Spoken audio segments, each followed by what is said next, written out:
Voljeti i trebati ljubav dvije su različite stvari.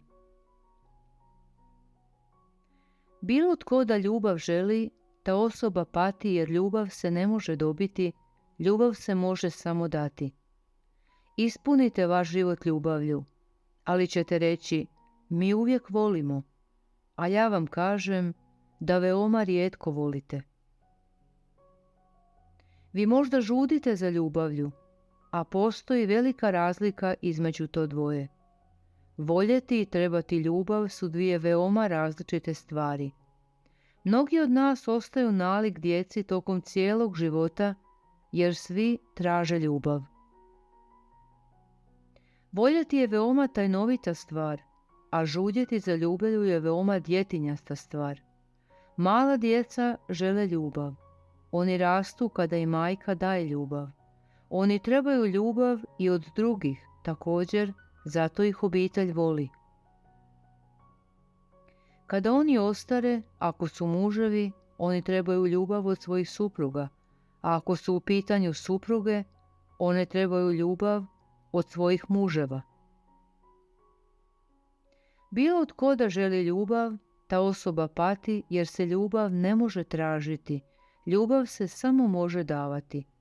U traženju ne postoji izvjesnost da ćete to i dobiti.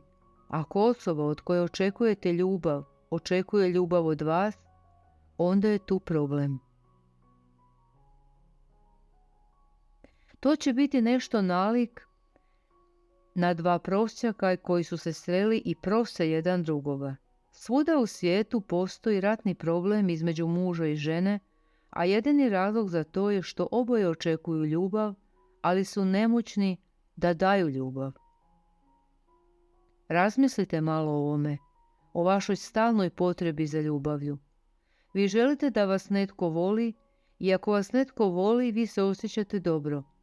Ali to što ne znate da vas drugi vole samo zato što oni žele da vi volite njih. To je isto kao da netko baca mamac za ribe. On to ne baca da bi ribe jele, on to baca da bi ih ulovio. On ne želi da to daje ribi, on to radi samo zato što želi ribu. Svi ljudi koje okolo vidite da su u ljubavi, oni samo bacaju mamac da uhvate ljubav.